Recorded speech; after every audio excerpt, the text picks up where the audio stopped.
So hello and welcome. Bienvenue. Thanks for joining us. Welcome to Meet the OAA. We're expecting about 100 attendees this evening, and I believe we have over 70 at this point, right, Joel? I think so, yeah. Yeah, okay. So that's great.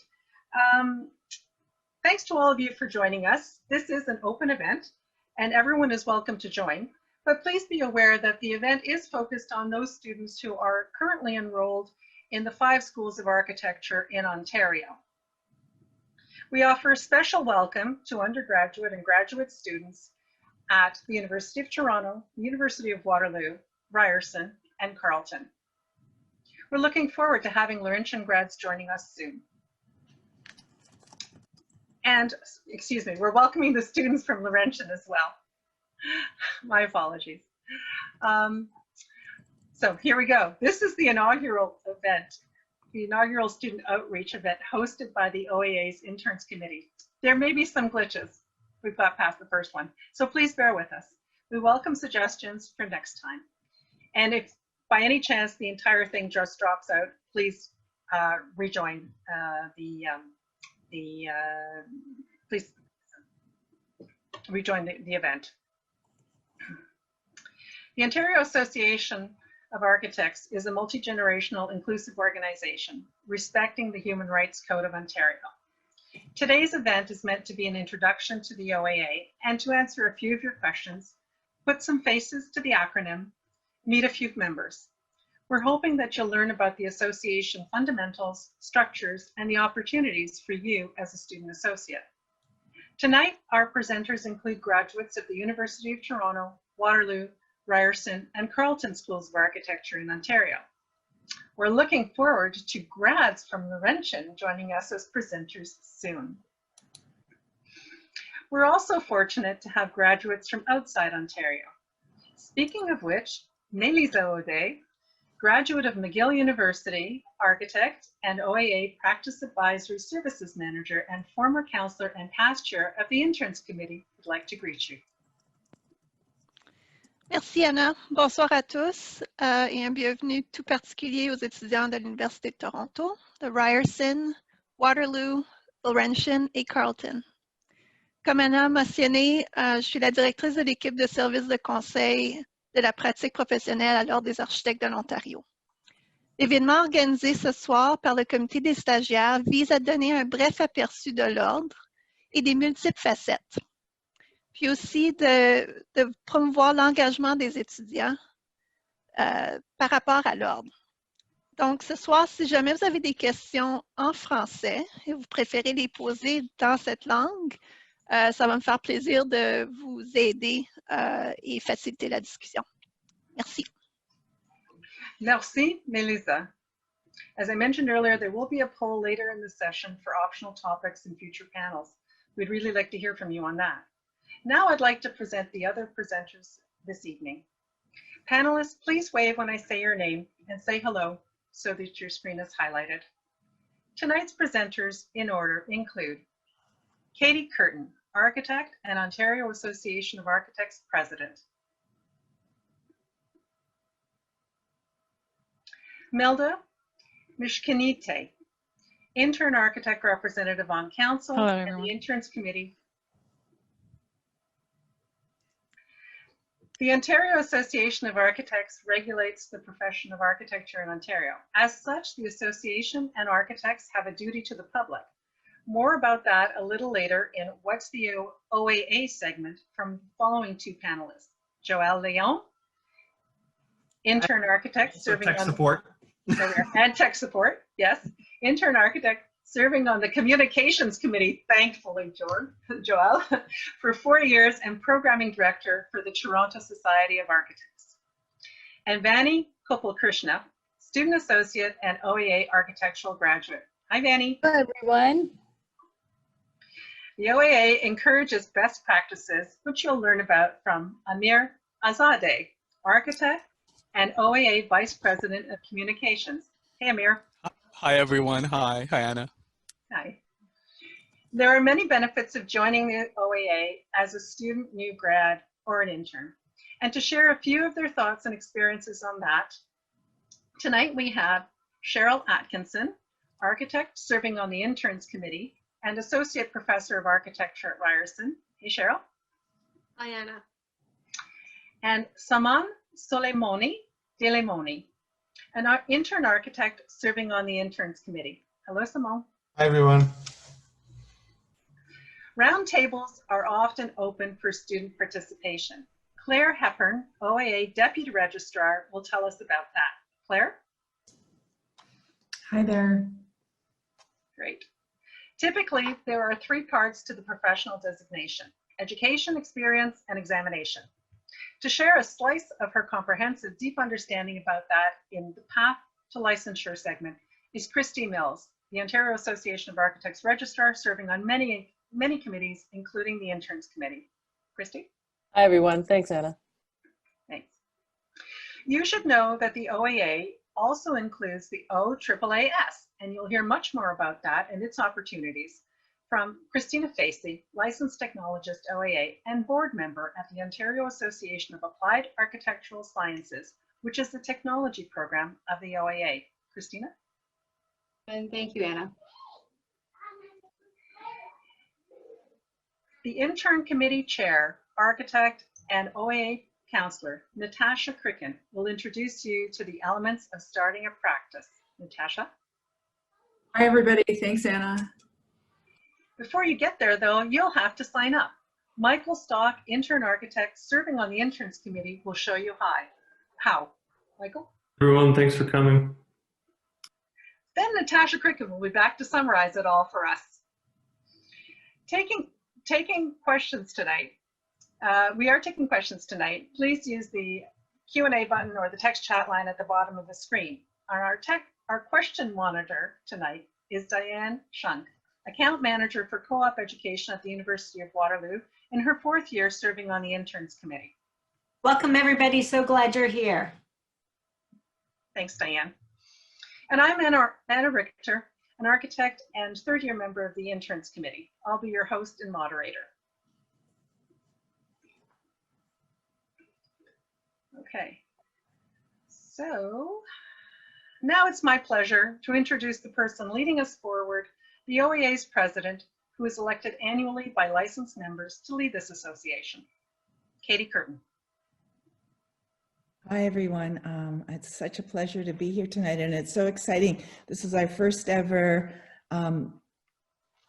Meet the OAA event that includes all of the universities in the province, so very exciting for all of us. I'd like to start by recognizing the Indigenous lands, and this is very challenging for us with being on a Zoom call with us being located all across the province, and so I'd like to take a slightly different approach. And I want to start with this map, which is an excerpt from Coming Home to Indigenous Place Names, copyrighted in 2017 by the Canadian American Centre for University of Maine. What I love about this map is all of the names that we take for granted every day. It's a real kind of sit up and pay attention to where we live. You know, names that we learned about in school, like Toronto and Ottawa and Wawa, and so many of our names of the places that we live are represented on this map, and it really has us sit up and pay attention and recognize where this land really came from and who was there first. And then what I want to also do is give everybody the opportunity to recognize what lands they are on personally. And so I want to show this video that comes from the Next 150 Challenge by 3 of the actors in the movie Indian Horse, which you can see on the CBC GEM app. And what it does is it introduces an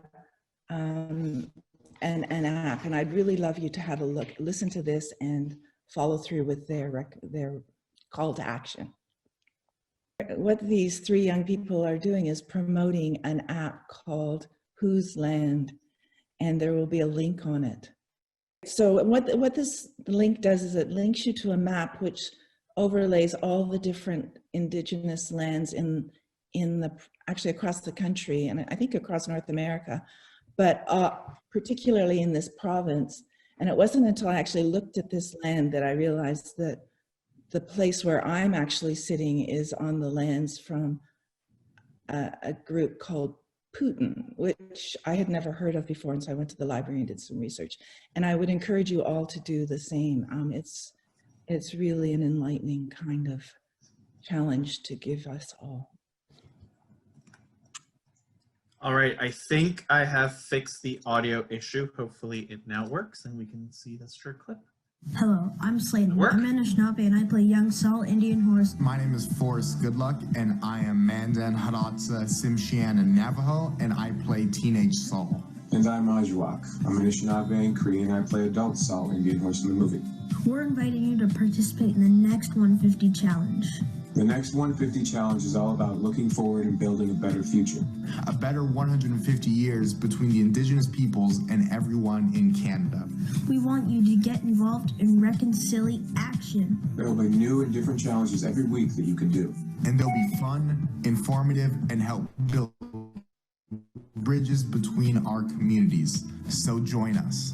So join us. So join us. The first challenge will help you to identify and share whose traditional territory you're on. I'm in Minneapolis, so I'm on the traditional territory of the Dakota people. There's an interactive map and it's super cool. Just people all over Canada, like you, who have completed the challenge.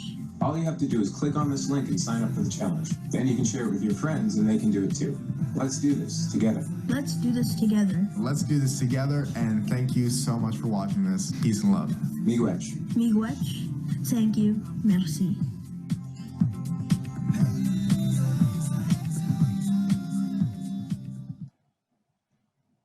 Thanks, Joel, for organizing that. No problem. So the next thing I want to talk about is just what the OAA is and what the OAA is really working towards in terms of priorities. This past year, we set a high-level lens in which we would examine all of our decision-making, and that lens was about inclusivity, equity, and diversity. And that came out of the results of a survey that we did last fall. This is something we're really focused on. We've been doing a lot of work on it, and you'll see a lot of stuff coming up in the near future. The second priority we've set as council is about membership participation. And I think that's a lot of what this is about today. And how do we start to have architectural students actually participate in the OAA? So you'll hear a lot more about this, but please consider joining the OAA as a student associate. It's free, and I'm going to let other people talk about this in a lot of detail. And the third thing that we've really set as a really important priority is one about architects working towards climate stability. We think that the skill sets required for architects to work towards climate stability should no longer be a specialty, but actually a basic skill. The climate is one of the biggest challenges we face going forward, and something we all want to move towards on council. And so how the OAA is structured is we have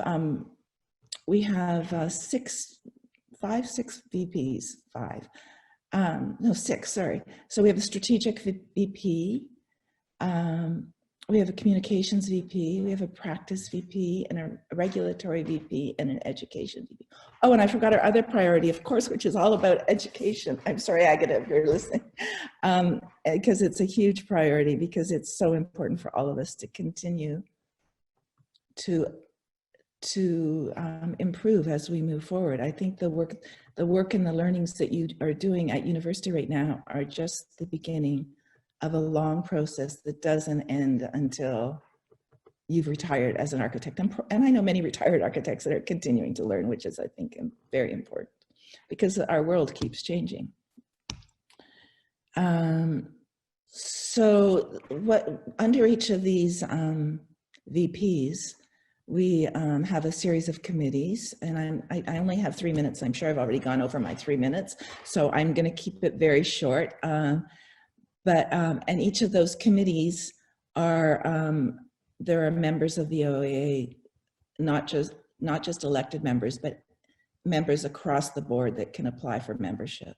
Some of those students can apply for, I think, the Interns Committee, and I think the Communications Committee, but I could be wrong. But I would really encourage you to get involved wherever you can. And of course, you can join your local societies. There are over 200 volunteers working on different committees across the OAA. And this picture here is of our new building, and it's one of the first student events we had in the building. I think it was the Carleton students came to the OAA building, and they said, "Oh, Carleton students you're seeing in there. This isn't a lovely real rendering. It's the real deal, real people." And the Carleton students had come up to receive a presentation by our regulator to about how to become an architect. So at that, I know I've talked. I'll pass it on to the next person. So thank you very much for hearing me out. Thank you so much, Katie. Thanks a lot. Now our intern representative on council, who's elected annually by licensed architects and intern architects and appointed to the Interns Committee, a graduate of both undergraduate and master's programs at the University of Waterloo. Here's Milda Mishkinite. Thanks, Anna. Great job on my last name. I know it's a bit of a struggle. And I see a lot of familiar names in the participants list. So thank you guys for being here, and welcome. So my name is Milda, and I am the OAA Intern Architect Rep. Intern architects, by the way, are members of the OAA who have finished their masters and are now completing their internships and seeking a license of architecture.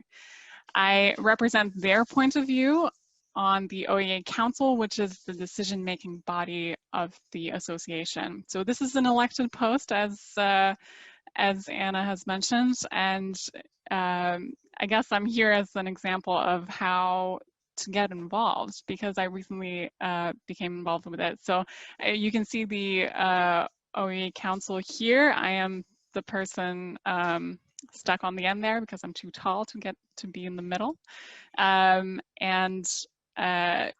Honestly, involvement on the council has been the quickest way to get acquainted with how the organization works. It was a real crash course. It really gave me a deeper understanding of the current issues in the profession and what the real process is, as well, and most importantly, meeting a lot of really knowledgeable people who are really passionate about the profession. So that's the OAA Council. As mentioned, OAA has a lot of committees as well, which are comprised of mostly volunteers and some staff. That's where all the initiatives are born and carried out of. There is a student seat on the Intern Architect Committee, yes, Katie, you're right. And I have it on good authority that there's going to be another student seat on the Comprehensive Education Committee. The third way to get involved, of course, is to participate in the events put on by the OAA. Lectures, awards, roundtables, we welcome student associate participation. In non-COVID times, of course, volunteering at events is a great way to meet people that are just as passionate about architecture as you are. Engagement with the OAA, I think, is the best way to demystify the process of getting licensed and becoming an architect. So much of the time, at least to me, the regulatory body of the profession is this looming cloud of an uncertainty. And it really does not have to be that way. Engaging and participating will show you how you can get OAA to work for you and to get the best out of it. Of course, the best way to get all of this information, how to get involved, is to become an OAA student associate, subscribe to the newsletter, follow us on social media. We will do announcements about election times and how to get onto committees and events. Thank you very much.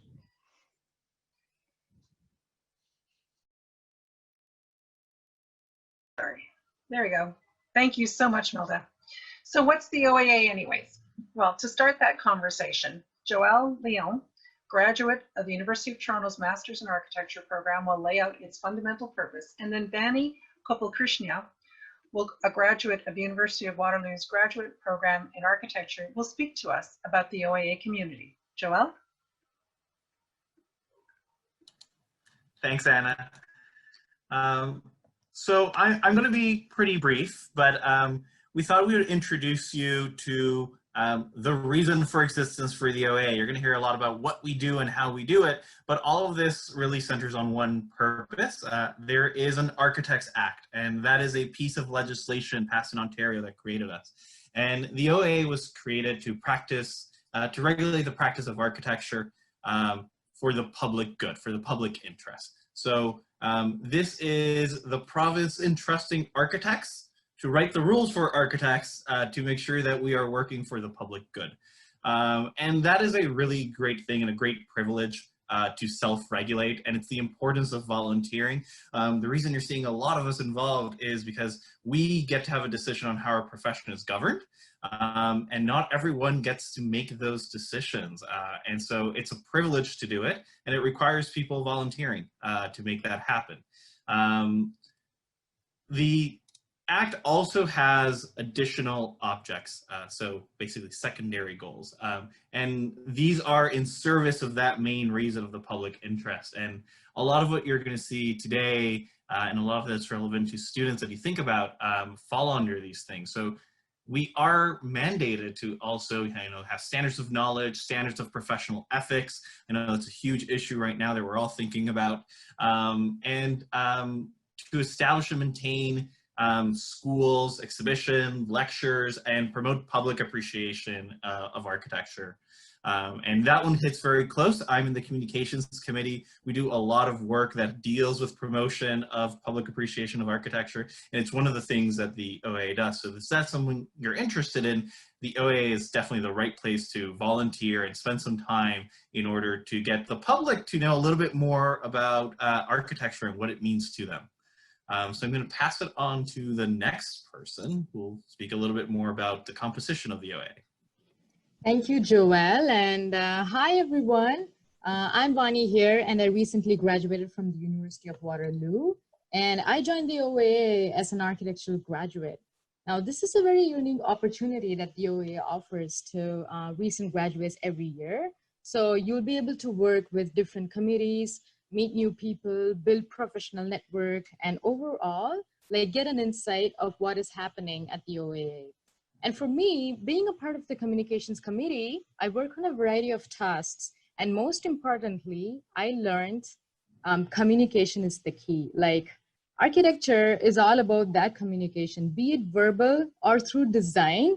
I think it's the key, and it's probably the one area I feel we are not well trained in our schools, and being here really strengthened my engagements with people from different backgrounds. So as you can see in the screen, we have diverse community of members at the OAA across 1,900 architecture practices in Ontario, and we have around 800 student associates as of now. And so for those of you who have not joined us yet, I encourage you to do so to get access to the number of resources and information that the OAA has to offer. So next one, please, Shua. And I've also had the opportunity to contribute to the many ongoing issues that are being identified by the OAA Council. And apart from being actively advocating for these initiatives, I think the OAA is actually reflective of these ideals as well. We have a separate section on our website that is dedicated to climate responsive actions, along with case study of the different projects and some tools and resources that are very helpful for educational purposes. So moving on, we also have a Truth and Reconciliation Working Group that redress the legacy of the many Indigenous communities across Canada. So we have workshops and training sessions in collaboration with the Ministry of Attorney General that are accessible to the councillors and staff alike, and they explore the key issues facing Indigenous people from both a historical and a critical perspective. So the last thing I would like to point out is the fact that I've also been assisting on this report on the 94 calls to action with my colleague Danny to identify a number of issues that fall under the OAA's mandate. I'm sorry, Joel, can you move to the next slide, please? Yes, I can. Thank you. Yeah, so that falls under the OAA's mandate to support a range of initiatives for the Aboriginal communities, like to ensure that they have equitable access to jobs, trainings, and educational opportunities. So these programs have been like a guide to bridge the different communities together. And we would really like to hear your voices too. So please join us at the roundtable this fall. And you can find the link to our website on the chat below for more information, and will also be discussed later in this presentation. Thank you. That's great, Vanny. Thank you so much, Vanny and Joel, for that. Sometimes people become involved in the OAA following their participation in local societies. Joel, who is very active as a TSA executive as well, is back now to tell us more about those. Joel? Thanks, Anna. So some of you might be wondering what a local society is. The OAA, because it's a big province, has local chapters, and a society is basically a local chapter of the OAA. It's a more grassroots organization, and there are 14 across the province. Some of them are very small, and some of them are very large, as you can see. Some of them are as old as the OAA, like the Toronto Society of Architects, and some of them are much younger and newer. And each one reflects kind of the issues and concerns that are local. So for those of you who are joining us in Sudbury, the Northern Ontario Society of Architects would be your society. For those of you who are in Toronto, that would be the Toronto Society of Architects. At Carleton, you have the Ottawa Region Society of Architects, and Waterloo, that would be Grand Valley Society of Architects. Societies are a really great place to get involved, to hear what local practitioners are talking about. And societies also tend to have a lot of fun and also be really social places. So you'll see they'll have events like this mentorship event. So this was a speed networking event at the Toronto Society of Architects back when we could all gather in one space, but those have gone virtual, so you still have opportunities to participate. Or these really cool art installation up in Sudbury for their art festival. And this was also made possible through OAA support. Societies can ask for special projects, and sometimes there will be community builds. So great ways to get involved, get your hands dirty, work with practitioners, and really do an impact in your community. If you're wondering how to join your local society, each society is a little bit different, but you can go to the OAA website, and under Connect, there's local societies, and you'll have all the information about them, how to join, which one is your society, and all the different programmings that they do. So lots of opportunities to get involved. I'm very biased. I really like societies, but they're an excellent opportunity to get involved as a student. And one point in it is every level of a society, except for the chair of the society, is open to anyone. So just because you're a student doesn't mean that you cannot be the vice chair of one of our societies. So good opportunity to start shaping those groups and making sure your voice is being heard. Thanks, Joelle, for letting us know about those great opportunities too. So the OAA encourages best practices. We now invite Amir Azadeh, graduate of the University of Waterloo Master's Program and a former member of the Interns Committee and very interested in supporting interns and students, to speak about encouraging best practices. Amir, please. Awesome. Thank you, Anna, and hello, everyone, again. It is my pleasure to be here with you tonight and to speak a little bit about ways in which we encourage best practices in architecture. As mentioned, my name is Amir Azadeh. I'm an architect at Diamond Schmidt Architects in Toronto, and I am a member of the Executive Council of OAA. So the OAA encourages and celebrates best practices in architecture, from celebrating great ideas, recognizing commitment to the promotion and achievement of design excellence, and for extraordinary community service to the membership. So we aim to do this at all levels of the profession, from award programs, scholarships, and bursaries for students and interns, to featuring emerging professionals, established firms, retired and honorary members, and more. And in fact, I would love the next slide to come on the screen, because I noticed that's kind of what I was talking about. So, so on this slide, so it's perfect timing actually. So on this slide and on our website, and this is where I would love the link to the award categories on the website to be shared, please. So on this website and on our website, you'll see the many award categories and recognition programs of the OAA. So we have the Shift Challenge to the left that is open to student associates and intern architects as well. We have the Design Excellence Awards, Best Emerging Practice, Community Service Awards, and of course, recognition of longstanding members and more.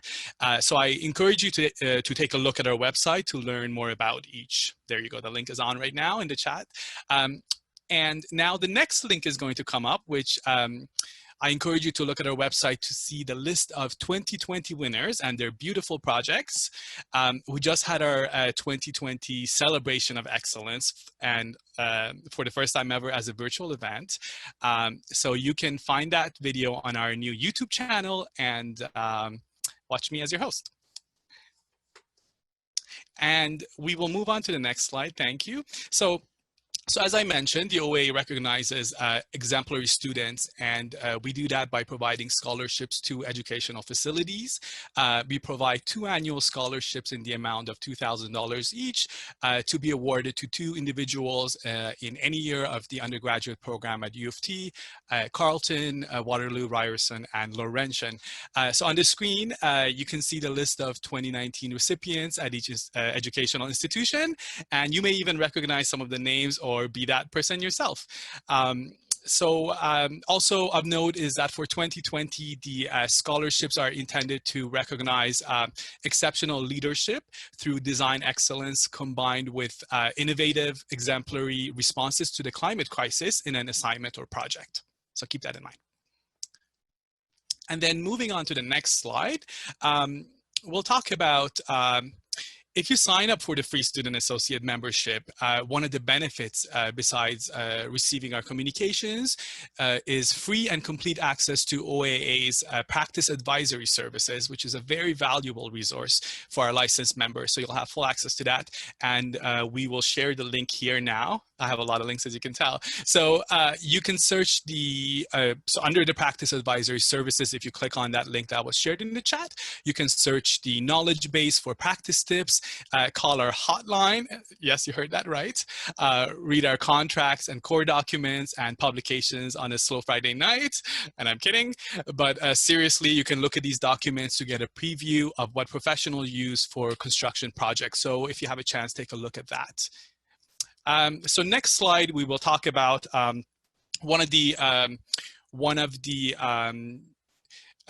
items that I had highlighted earlier, which is Shift Challenge. And Shift Challenge, it's an exciting biennial program, so happening every 2 years, that you should know about if you don't know already. It's called Shift 2021 Resiliency Architecture Challenge. And here I would love to put up a poll to see who's listening. So the poll should go up any minute. There we go. So the poll question is, have you heard about the Shift Challenge? Yes or no? And we'll give it about 10 seconds.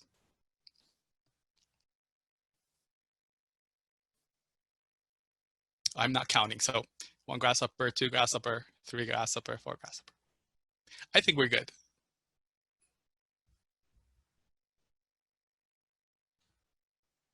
So, okay, so 32% said yes, 68% said no. So considering that this is open to student associates and intern architects, I really invite you to take a look at this website and look at the winners, the selected projects from 2019. So if you go to the link that's shared on chat, shiftchallenge.ca, you can learn and see the selected projects, but also you'll see that this is a challenge that looks to really highlight the distinct contribution that architects and architectural thinking bring to addressing key societal issues. So in 2019, the theme was infrastructure, and in 2021, the theme is resiliency. And believe you me, the theme was actually chosen before the pandemic, but we can't wait to see the innovative thinking that's going to come out on this topic. So I believe that's my last, oh no, I have more. So, all right, so what you're looking at right now is a screenshot of the benefits of becoming a student associate info on the website. You know, you've heard us and you'll be hearing us to encourage you to join. If you click on the link that's going to be shared now in the chat, you'll go to the section on our website that will list all the benefits and eligibility requirements. And just, you probably already know this, but you know, just a reminder that we're out there on social media, on Insta and Twitter. We're under OAA Architects, and you can find us on Facebook and YouTube as well. So we look forward to connecting with you. Thank you so much, Amir. That was great. So what more directly does all this mean to students in architecture programs? To shed some light on that, next up is Cheryl Atkinson, a University of Waterloo graduate teaching at Ryerson, followed by Saman Dilamani, a Ryerson graduate and intern architect. Cheryl? Thanks, Anna. We've heard a lot already about the benefits of joining the OAA as a student associate, and I guess I'm just going to reiterate some of them and talk a little bit more specifically about mentorship. So first of all, ongoing learning. There's a lot, as you've heard, there's a lot of educational resources available on the website. There's a huge data practice base and ongoing practice bulletins with lots of inspiring and scary stories that you can have access to. The Sustainable Building Education Committee, which I'm on, has created a new climate stability page that includes articles and case studies, along with new digital energy evaluation tools and resources, which are pretty interesting. There's lunch and learn webinars available that are several times a month. On a huge range of topics and speakers. And then of course there's the annual conference, which provides a discounted rate for students to attend, lectures and courses offered there. Funding and awards, you've heard a lot about tonight from Amir. So there's the Shift Architecture Challenge competition and the various student awards that he talked about as well.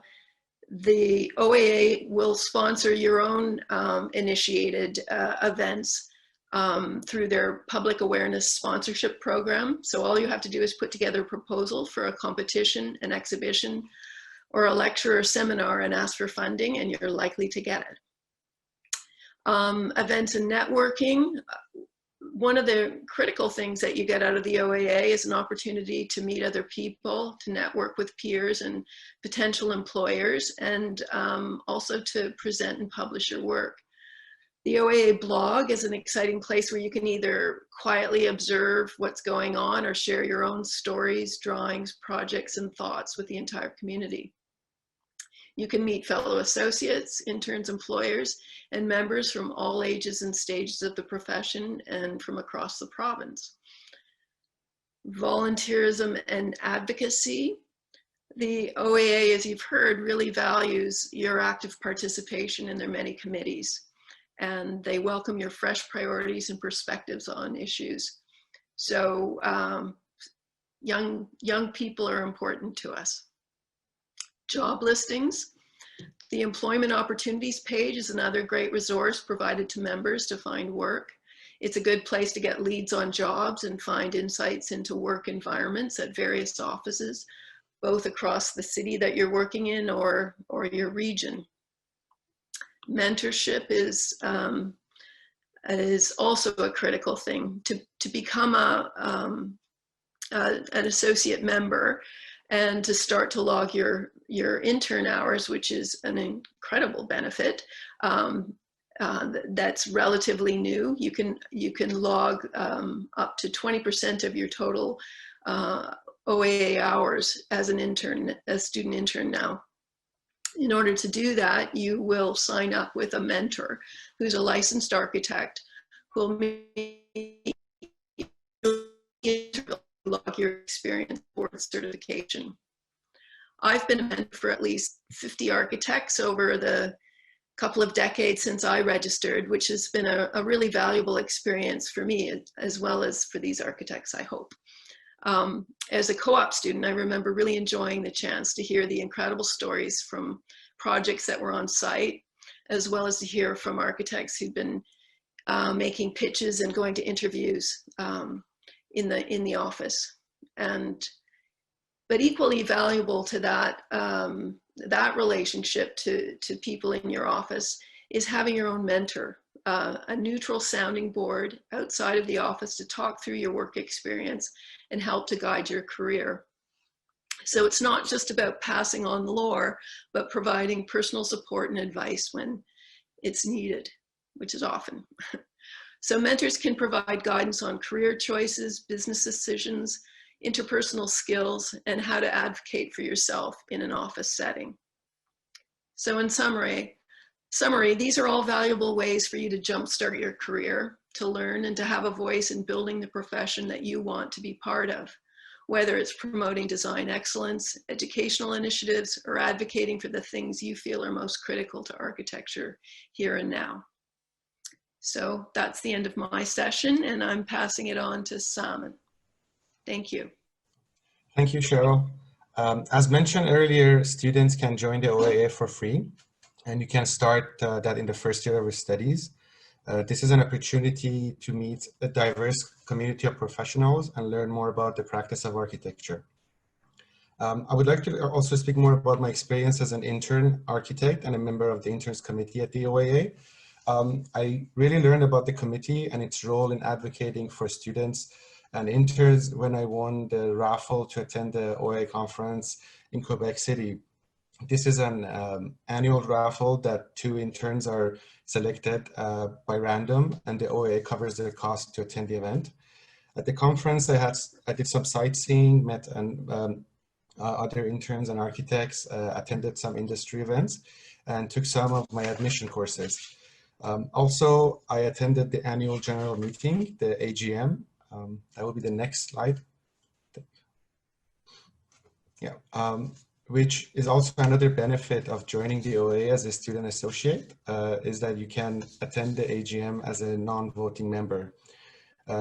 Just to give you a little bit of more information about it, the AGM is the event where the OAA updates its members on the overall status of the association from the previous year, which can include initiatives that were undertaken, accomplishments, challenges in the profession, and also provides a financial summary and announces and introduces newly licensed architects and technologists. After the trip, I was asked to give a presentation to the Interns Committee about my experience at the conference. Joel, if you don't mind, yeah, thank you. I attended one of the meetings. I liked the topics that were discussed, the atmosphere, and wanted to get more involved, so I decided to join. Personally, I find it very informative and rewarding. There is an opportunity to engage with topics that are not necessarily discussed in our studies or practice, but are really valuable to the internship process and future career. There's also a chance to advocate for other interns or the student associates by providing the committee with feedback, suggestions, or even take on initiatives. I think after joining the OAA, volunteering at one of the committees, as was mentioned earlier, could give you a better understanding of the association and how a self-regulating profession operates. And just to give you a bit more information about the Interns Committee specifically, there are 5 seats available for intern architects, which are 3-year terms, and there are 2 seats available for student associates, and those are 1-year terms. Task force and roundtable commitments have shorter terms. New members are selected at the end of each year for commencing at the start of the new year. Usually applications are made by mid-October. Still, if you're interested, you may be able to join the Interns Committee for next year. And you can reach out to Natasha, our Intern Committee Chair, who will be speaking later and will provide you with the contact information. I think we have a poll now, poll question.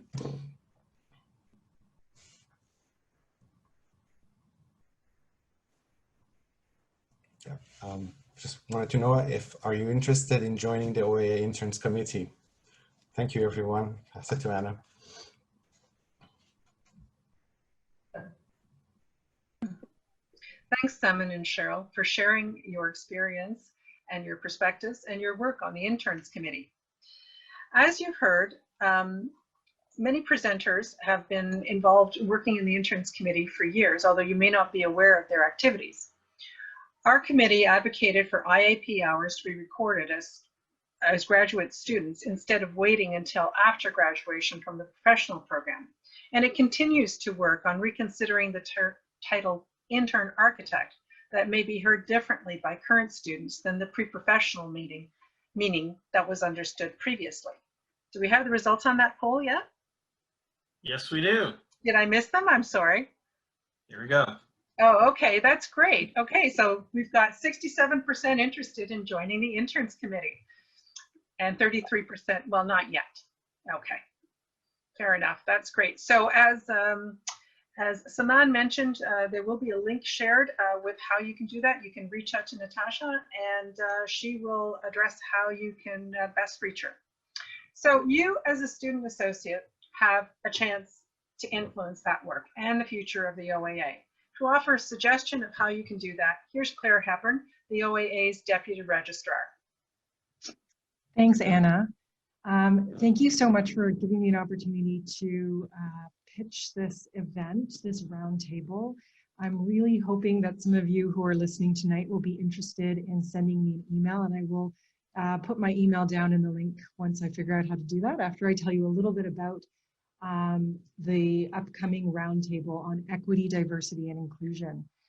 We're seeking student associates, and frankly, any student who's pursuing studies in architecture, to join us in a discussion about issues related to equity within the profession of architecture. We have scheduled already 2 other roundtables, one for our interns and one for our licensed members that we're holding this fall. We're still sorting out details for the date for the student associate roundtable, but it'll likely be early 2021. And the event will be held over the similar platform over Zoom. And we're hoping to set aside about 2.5 hours for this event. The objective of this roundtable is really to produce a report with a summary of the group's discussion and recommendation about how the OAA can implement change moving forward. So it's really an opportunity for your voice to be heard and for there to be movement on policy issues. The OAA recognizes that it's in the public interest that, or rather the public interest mandate rather, is best realized when its members reflect the society it serves. To that end, the OAA must continuously strive to eliminate barriers to work and advance within the profession on the basis of race, ethnicity, gender, gender identity or expression, sexual orientation, physical abilities, or religious practices. So if you are somebody who is committed to principles of equity, diversity, and inclusion, and if you have any insights or experiences that would be valuable to the discussion, please send me an email. It's claireh@oaa.on.ca with just a brief statement of interest. And of course, if you're more comfortable, if you're someone who'd be more comfortable submitting your feedback in writing, we would be thrilled to have that as well, which you can send to the same email. So I believe we also have a poll coming up on this issue, and I can put my email in the chat as well while that gets done.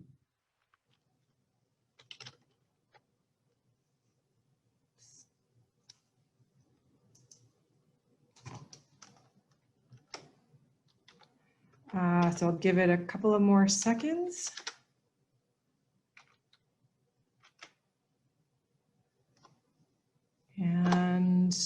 my email is up there, so if you can jot it down if you're interested. And I don't know who's running the poll, but whoever's running the poll who wants to chime in, I'm happy. Oh, okay, so it looks like 65% are interested, which is amazing. So please, please, please send me an email, and I will note your interest. And I think now I am going to hand it over to the registrar, Christy Mills, to tell you about paths to licensure. Thank you, Claire, and thank you everyone for having me tonight. I'm really going to build off what Joel talked about earlier in his intro to the mandate of the OAA. One of the main responsibilities of the Office of the Registrar is to administer the legislative process to become licensed in Ontario. As Joel, is there a chart that will come up? Oh no, there's a different one. Yes, thank you. As you can see from the chart, there are different pathways to becoming licensed as an architect in Ontario, depending on your level of education and experience, and whether you are already licensed in another jurisdiction outside Ontario. You can find this chart on our website section, what's called Becoming an Architect, if you need to locate this, and it will have more information that you can see there. Our legislation and regulations set out the requirements for each of these pathways. But for the purposes of this chat, I wanted to focus on the National Internship and Architecture Program, which we call the IAP, which is the typical pathway for individuals like many of you who are enrolled in an accredited school of architecture. You can go to the other slide, Joel, thanks. Schools of architecture are accredited via the Canadian Architectural Certification Board. We call it the CACB, and it has its own website if you'd like to refer to that. And this map here shows the kind of typical pathway when you are enrolled as an intern architect or student associate in the Internship and Architecture program. And as you can see, one of the first things is that it is the CACB status that is critical to being enrolled in the Internship and Architecture program path to licensure. And the CACB accredits schools of architecture in Canada. It assesses the educational qualification for all graduates from schools of architecture, both foreign and domestic. And it also offers the Broadly Experienced Foreign Architect program we call BIFA. And you can see from the flow diagram, there are three main components to the Internship and Architecture program: experience, examination, and the admission course. And I'm going to talk about each one distinctly. So the experience is what is the main part of the IAP program. There are requirements that must be made in order for you to start recording experience in the Canadian Experience Record Book of the IAP. And you can start doing this, as mentioned earlier, as what we call as a recognized student or as an intern architect. And if you go to the section of the website called registration/licensing for either student associate or intern architect, you can find more information about this in those locations, but I can break it down for you a bit. Student associates enrolled in a CACB or NAAB, which are US schools that are accredited architecture program, may submit up to 760 hours to be credited towards the experience requirements of the National Internship and Architecture program, with the following stipulations. The experience hours were gained after July 1st, 2019, and you don't have to write this down or anything. It's all on the website on those different pages.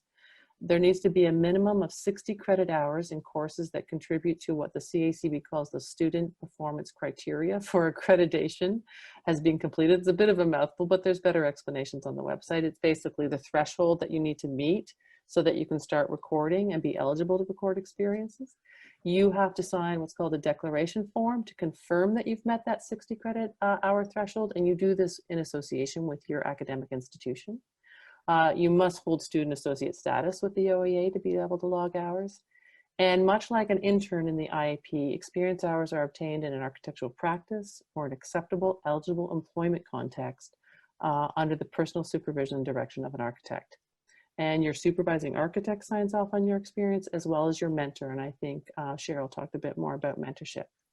Now, the 60 credit hour threshold that I mentioned here is really dependent on the academic institution and the individual's specific education pace. So I would encourage you to visit the website to learn the details and contact us at the Office of the Registrar for more information about where you stand in relation to that 60 credit threshold, and the 760 hours that you could log. Now, as an intern architect enrolled in the accredited program, you must have graduated from a professional degree in architecture that's been CACB accredited, and that there's a few other stipulations. To be a person of good character, you must submit an online application and pay the required fee. All intern architects must complete at least 3,720 hours of experience under the supervision of an architect across 3 broad categories of experience subdivided into different areas to be eligible for licensure. For specific details, I would refer again to the IAP manual on the website. And one of the requirements within the experience hours is something we call currency. And you must have 940 hours of experience in Ontario within that program as part of the 3720 hours. And again, you can refer to the IEP manual on the website and the Appendix B, which is Ontario-specific requirements of the IEP manual to provide guidance on acceptable employment situations, definitions of experience categories, and the currency requirement. Now, the fundamental purpose of the pre-licensing employment period is to ensure that the recognized student or intern architect is provided with sufficient hands-on architectural experience to meet the standards of practical skill and the level of competence required to engage in the practice of architecture in Ontario. To become licensed in Canada, a person must demonstrate competency and qualifications to provide architectural services to the public, and these requirements are all laid out in the legislation that Joel mentioned earlier. The second part of the IEP is the examination. Intern architects must successfully complete their examination for architects in Canada, which we call the EXACT, or the ARE, the Architect Registration Examinations for licensure in Ontario. These examinations test the minimum standards of competency acquired by intern architects during the internship period, and they ensure both public safety and the professional and skilled delivery of architectural services. They cover things like programming, site and environmental analysis, cost management, schematic design, design development, and many other different phases that you'll learn through your internship program. The third and final aspect of the IEP is the admission course. The OAA admission course is a mandatory requirement for licensure for all intern architects in Ontario. It covers topics related to regulatory matters, as we're a self-regulated profession, legal issues, and information specific to the practice of architecture in Ontario. Examples of the sections of the admin course are professional responsibility, ethics, and membership in a self-regulating profession, or the Construction Act, or legal aspects, professional liability, and architects' contracts, right down to bid theory and bid practice and contract admin. The admission course is typically, pre-COVID, offered in 3 formats: online, at the conference, and in-house. But given our context now in our remote work situation, we are focusing mostly on the online admission course. Now, I just want to note that admission course is not intended to be exam preparatory for the EXACT. It is a foundational piece created as a practical tool to supplement your work experience. And once you have successfully completed all of these 3 components of the IEP, you may apply for license in Ontario and receive a congratulations from me and the OAA and the president, Katie Curtin, who I hope is still online. And that is a summary, Joel and Anna, of the internship and architecture program specific to accredited schools of architecture in Ontario and Canada. Thank you so much, Christy. I told you she knew a lot about it. So it is a lengthy journey, but step by step, it's all very much doable. The OAA includes the Ontario Association of Applied Architectural Sciences, which governs licensed technologists, OAA. Christina Facey will speak to that path. Christina, please. Hi there, thank you, Anna. As Anna had mentioned, a little bit about me, as they had previously introduced me. I'm on the board of directors for the OAAS. I'm also a senior licensed technologist OAA at KPMG Architects in Toronto. And if you can go to the next slide, Joelle. Right, so on the OAA website, you'll see that we have a section about becoming a licensed technologist OAA. And for those on the call, on today's call, if you're in an architectural degree program, obviously the goal is everyone to complete their undergrad, to move on to your master's and join all of us at the OAA, gaining a full license as an architect with the OAA. However, you know, these are very uncertain times, especially with the COVID world. People's life plans may have changed, or they just might find themselves in a different circumstance. We also wanted you to be aware that there are additional license that we mentioned about available for technologists that your undergraduate degree can make you eligible for. And through this, this is through the OAAS, which is the technology program that is within the OAA. So it is an OAA program. Once somebody applies for a technologist license, the process is once they prove they have all the qualifications to apply, they would register as a technologist OAA. And then they start the very similar process as the IAP process that Christy had just gone through in detail. I won't take as much time. Her explanation is quite thorough, and ours is quite similar.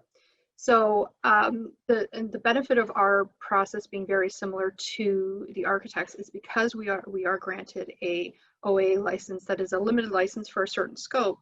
It's important for employers and for everybody in the industry to understand that we are vetted in a very similar way, but our focus might be on weighted differently on different topics, but we are vetted through, we have to log 5,580 experience hours. So it's about 2,000 more than the architects, but you know, understandably so.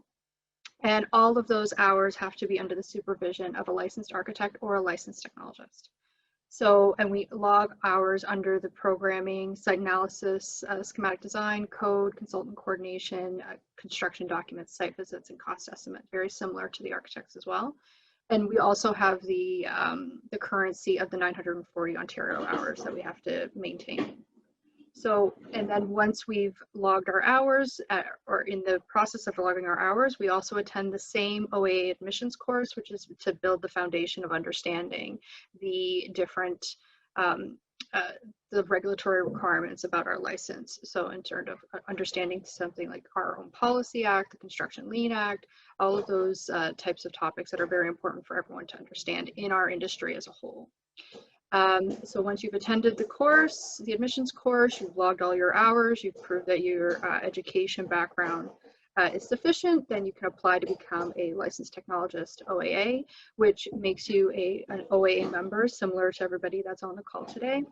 And so by being an OAA member, you can have the ability to be involved in a number of activities. So OAA committees, being on the OAAS board of directors, and also there's a seat on the OAA Council as well.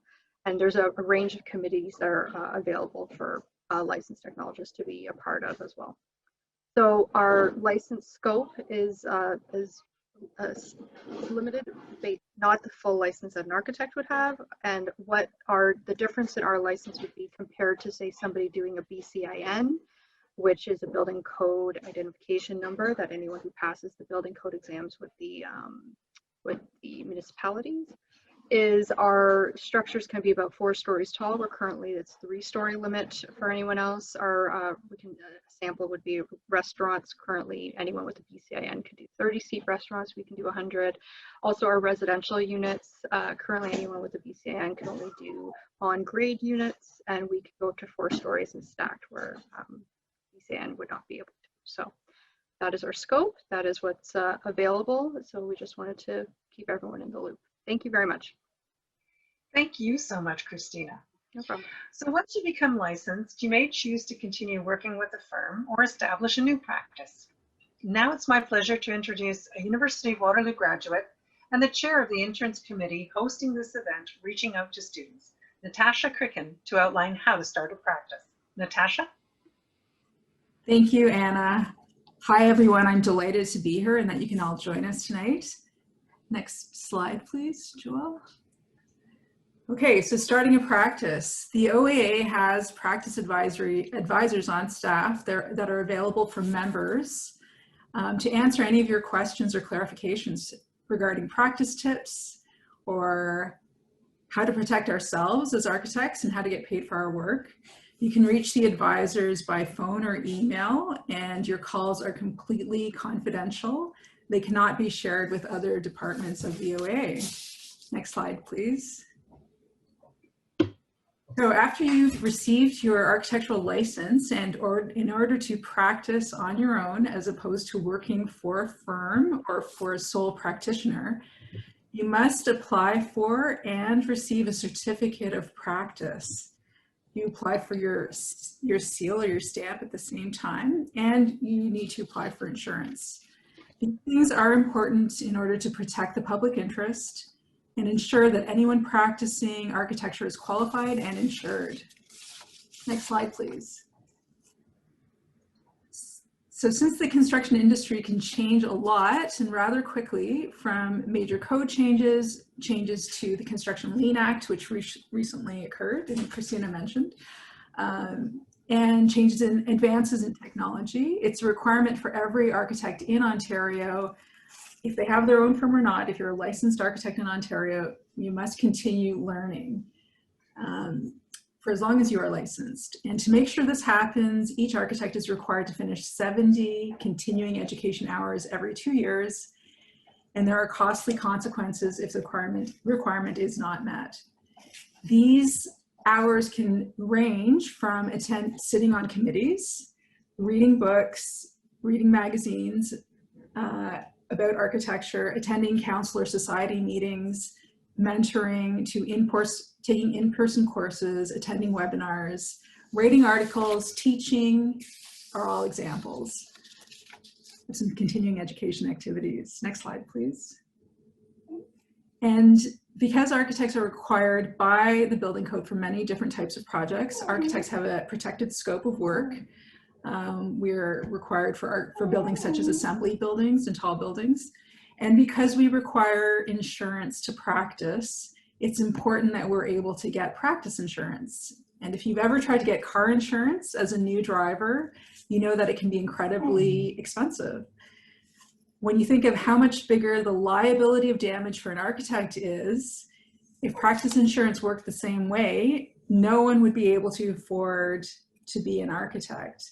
Prodemnity, which is owned by the OAA, but is an independent entity with its own board of directors, guarantees insurance for every new architect, and also does not raise premiums if you are ever involved in a lawsuit. It also ensures that you have insurance into retirement so that if a lawsuit comes up after you've hung up your shingle, you are still protected. Next slide, please. And I believe that's it for me. So I'm going to pass the baton back to Anna. Thank you so much, Natasha. Soon we'll be responding to all of the questions that are queuing up. Getting back to the presentation now. So where do you as new students and grads start? Start by joining. Michael, a Carleton graduate, will show you how to join for free. Michael? Thanks, Anna.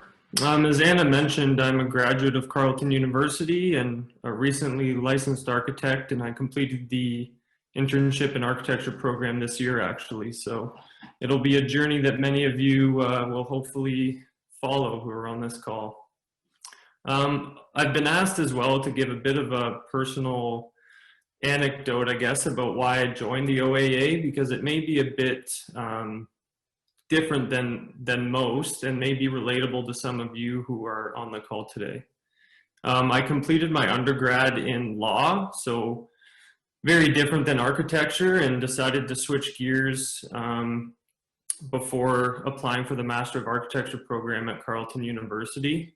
And when I joined, I felt that I wasn't really able to connect with some of the architectural students and the architectural community. So I wanted to find a way to become more involved at the master's level, just because I felt I missed out on that opportunity during undergrad.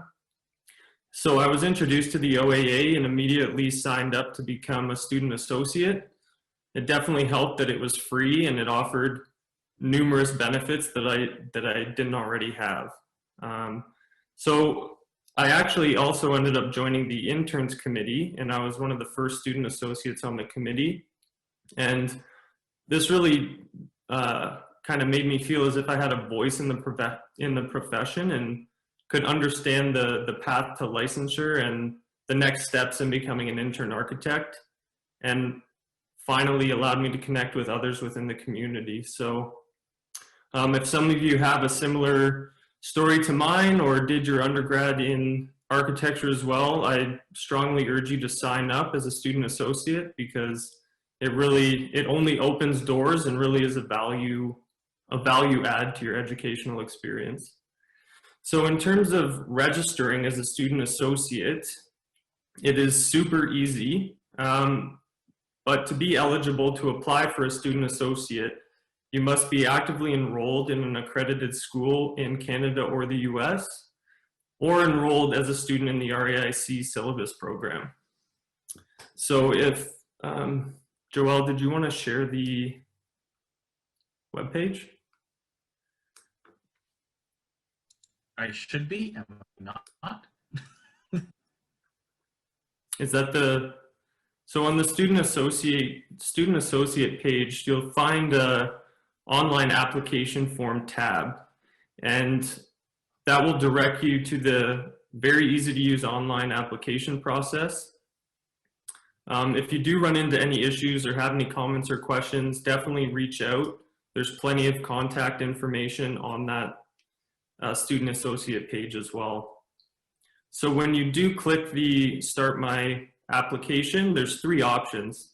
First time application without an OAA login, first time with an OAA login, and then your reapplication. So reapplication is required, kind of a yearly renewal with the OAA as a student associate. It is a bit different this year with COVID, so some of those timelines have been extended, but otherwise on a yearly basis, you will get a reminder email to reapply for your student associate status, so you don't have to worry about remembering to do it. Just make sure you check your emails. So finally, I'll end this just by saying that I think everyone should join the OAA as a student associate and really gain the benefits and become part of that community. And if you do have any questions, please reach out, and don't forget to follow us on social media as well. Thanks very much, Michael. We appreciate that. So as I mentioned earlier, we have quite a few questions coming in. I'm going to ask that if there are any additional questions that you've been thinking about asking, to please get those into the Q&A box or into the chat. And we will do our best to address as many of them as possible. Those that we don't address tonight, we hope to follow up with responses in a follow-up email. And just while you do that, I'm going to invite Natasha back to summarize it all for us very quickly, please. Natasha? Okay, great. Thanks, Anna. So I want to let everyone know there's a quote I found, and it's, "In learning, you will teach, and in teaching, you will learn." We care about you as student associates. You are the future, and students at architecture schools. You are the future of the profession, and we are very passionate about the profession. Becoming a student associate is free, as we've mentioned before, and there's a symbiotic relationship that happens between us. Personally, I don't want to see you languishing in the intern stage for years and years on end. And there is a great opportunity to start logging your hours when you're approved to start logging them. So that's my pitch. I'm going to pass it back to Anna. We do have a poll.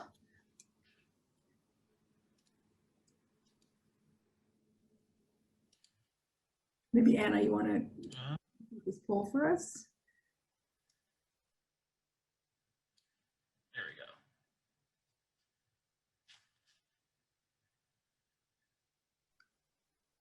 we go. Anna, you're on mute there.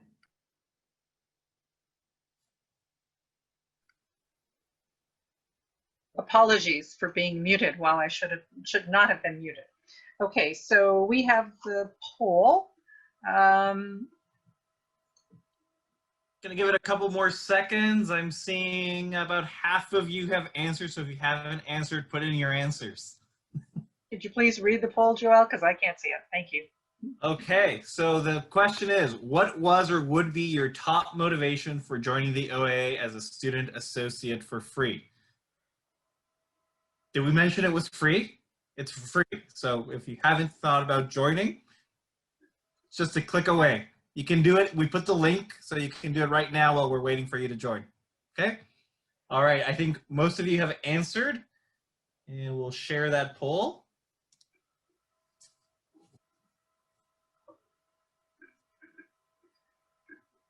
Okay, so that's great. The ability to log hours seems to be our top motivation at 57%. Next comes mentoring, network, and jobs at 33%, followed by the ability to influence the direction, access to technical and material knowledge, exposure to design excellence, and gifts, free gift certificates for coffee and tea, following closely behind. Okay, so now, finally, we get to hear from you, from tonight's attendees. To moderate the question, here's Diane Shunk, a graduate of the University of Waterloo. Diane? Hi, everybody. So the chat and questions have been very strongly coming in. So what we're going to do is I've grouped the questions together. We have some general questions that we'll answer here on the session, and we have a number of questions regarding logging hours, and we will get to those also. For specific situations, there was a number of questions referring specifically to a person's situation. We're going to ask you to either send an email to the OAA, and we'll provide an email address towards the end of the event, and somebody will get back to you to answer your specific situation question. You can always also contact the registrar, who's Christy, and who will be speaking a little bit more, answering these questions. So I'm going to start with a general question that came in. One of the attendees asked if we could speak to the OAA's mandate on sustainability. So I'm going to throw that out there to the panelists and ask somebody to jump in. Well, I can speak to that. So our mandate on sustainability is actually new this year. Rather than just be about sustainability, it's focused on working towards climate stability, which is a much broader kind of subject. It's not just about a building being sustainable. The OAA sees itself as taking, walking the walk, in that when we renovated our building, which unfortunately we were only able to occupy for a few months before COVID came, but we renovated it to be net zero by, so we took a building that was built in the late 80s, early 90s, lots of windows, podium, and we used it as a demonstration project to show that it is possible to retrofit buildings, to make them net zero. And so maybe I shouldn't use that lingo, net zero, but basically ensure that they use no more energy than it produces, and also be very focused on carbon usage in our construction process. So we did that as, to show that we were very committed. We've for a number of years, and Cheryl, you've been on this committee for a long time, maybe you can help me out with this. We've had the Sustainable Built Environment Committee, which has continued to do research and bring forward projects. I'm going to turn that over to you, to Cheryl, to talk about a bit, if you feel comfortable doing that. Unmute. Okay. Yeah, it's a pretty active committee that's getting more active in initiating projects and knowledge. I'm working on a project called Four Walls with Paul Dowsett, which is trying to put out for practitioners some kind of guidelines on best practice for both low carbon and passive house caliber design, where there are groups of people working on energy tools and making those available to our members for like metric and measuring tools for energy, trying to train our members to have the ability to do their own energy calculations for their buildings, so making it simple. So there's a lot of initiatives like that. So both educating our members and advocating for energy efficiency and low carbon design to the general public as well. So there's a bunch of different initiatives. There's one more thing I wanted to add, which was this year in our Design Excellence Awards was the very first year where the energy use intensity was a requirement to record as part of the competition submission. And many of our members had, faced some challenges in terms of meeting that requirement. And so as a result, the OAA's commissions a piece of software, which is being developed right now, which will be available probably in the new year to all members, to make the process of developing or understanding the energy usage that your building is actually contributing to or taking up is much easier for the profession. And so the next round of Design Excellence Awards, which will be next year, there will be absolutely no excuse. That'll be 2022, no excuse for any member not to be able to meet that requirement. So we're really committed to, and you will continue to see more initiatives. And this is a real moving target, and I think we will see, more and more pressure on us as to become leaders in this, in dealing with the built environment. Terrific. Thanks very, very much, Katie and Cheryl. We have had some questions around the OAA and the RAIC and what the difference is between them and becoming a registered architect. Wondering if somebody can speak to this. So, sorry, and I don't want to hog all the questions. I'm hoping somebody, maybe Christy Mills, you can help me out with this later on. But the OAA is a regulatory body. So we're, it's a provincial body, and each province across the country has its own regulatory body that's charged with regulating the practice of architecture. RAIC is an advocacy body, and it's a national body. And has no regulatory responsibilities at all. And Christy, if you want to fill that in more. Sure, no, I completely agree with you, Katie, in terms of the differences of the two institutions. The one thing that I think maybe some of the students might be thinking about is the RAIC syllabus program. And that is a program that is administered by the RAIC for folks who do not have an accredited degree in architecture. So they can complete a program there that is considered the equivalent of a degree with which they could then, upon successful completion, enter the internship in architecture program with the regulatory body, the Ontario Association of Architects. So I'm just echoing Katie's point that we are the regulatory body that grants license for the practice of architecture in Ontario. And the RAIC is an advocacy group, but they do have a program that facilitates a path to licensure via the RAIC syllabus program. Great, thanks for that. I've got a few questions around OCAD University, and specifically the Bachelor's of Environmental Design, and if that would be able to be used for becoming a registered architect. Currently, Diane, the OCAD program is not an accredited school of architecture through the CACB. And if anybody's interested in what schools of architecture are accredited, they can go to the CABC website, where they list the schools in Canada and in the US that have been accredited.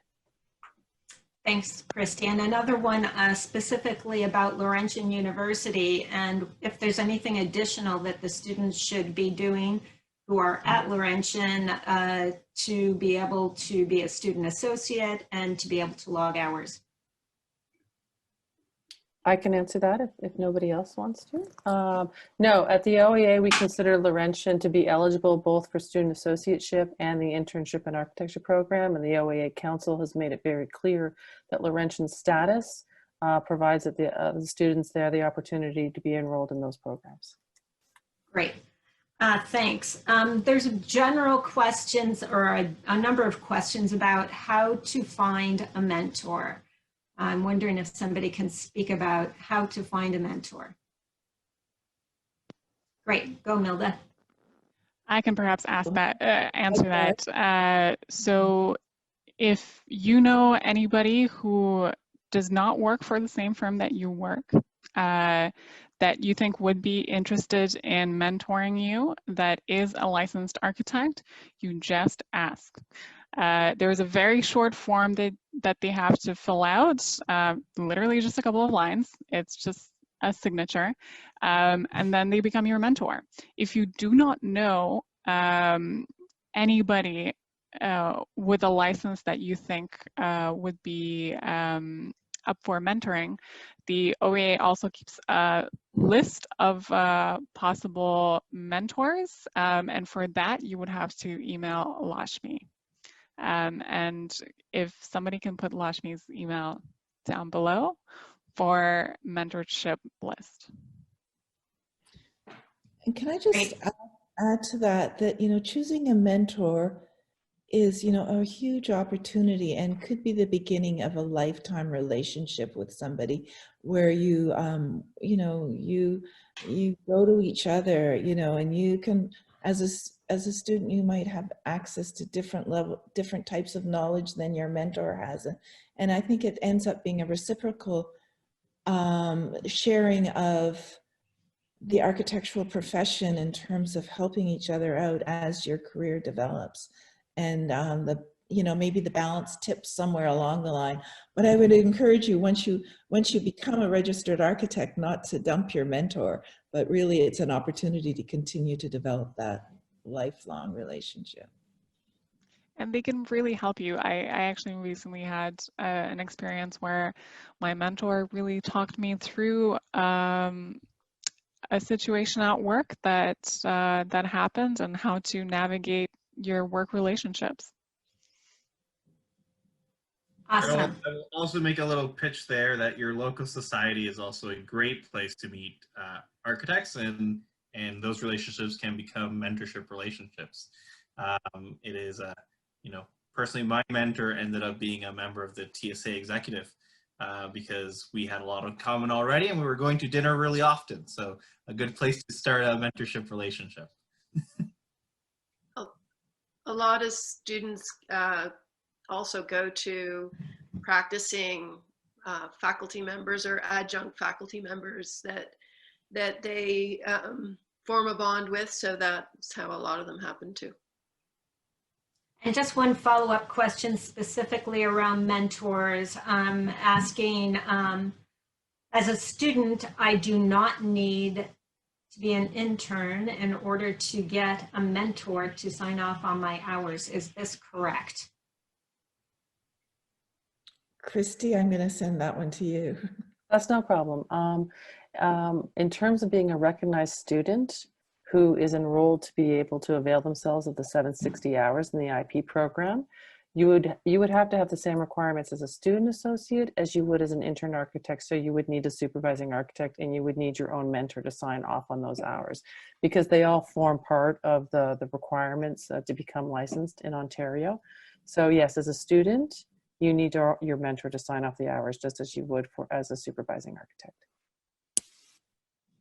Thanks, Christy.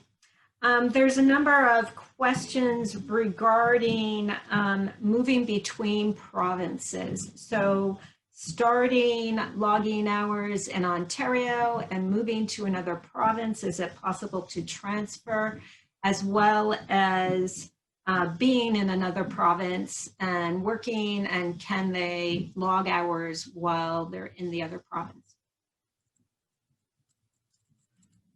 you want me to take this one? Yeah, please, Christy. Sure. Thanks. No, it's the fantastic thing about the internship in architecture program is that it is a national program across Canada, and all 11 jurisdictions, the provinces and the territories, the CALA jurisdiction, what we call it, that represent the Canadian Architectural Licensing Authority. So each province and territory is a jurisdiction.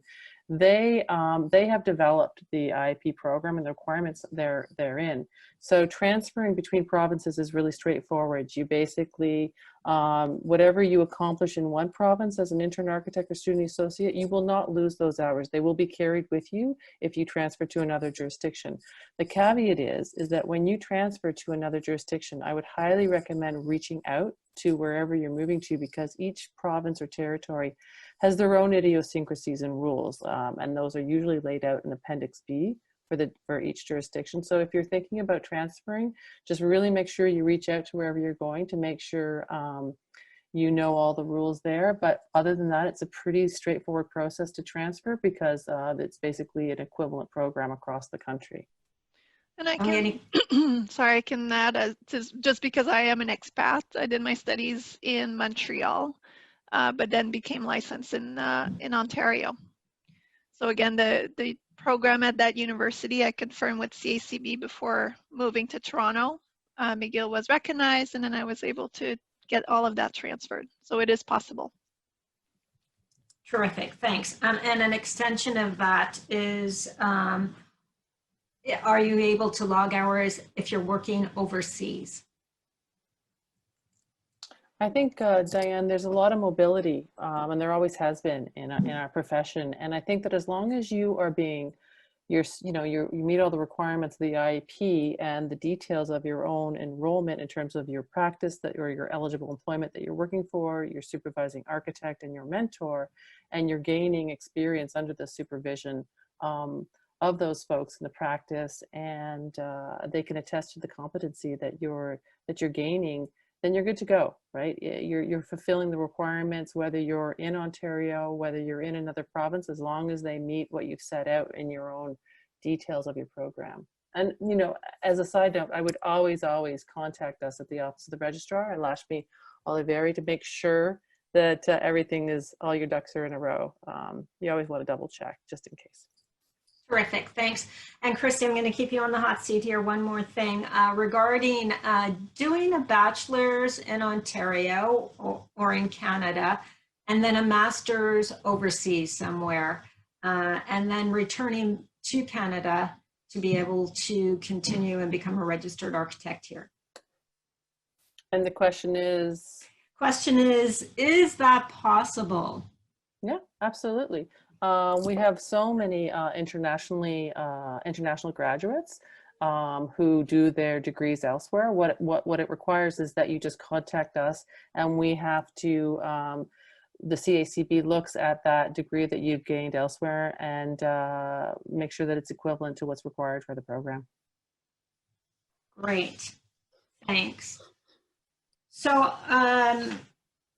we're right at 7:38. I'm going to close up the session and say there are many other questions that we're seeing still coming in. We will answer them. There will be follow-up with answers to the questions, and I'm going to now turn this over to Anna to wrap us up. Thank you so much. Thank you, Diane. Thank you to all the attendees for the great questions. I'm so pleased. We're all very gratified that we have over 60 attendees still on, and we've gone way over time, but it's an interesting topic, so I'm glad that you joined us tonight.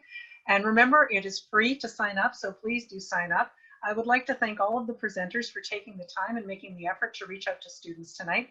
Thank you to Joelle and Eric for technical and communication support, to Vanny for graphic support with our slides, to Lashmi and Catherine, the intern committee's administrative support. And thanks to all the intern committee members for their feedback and input at various meetings.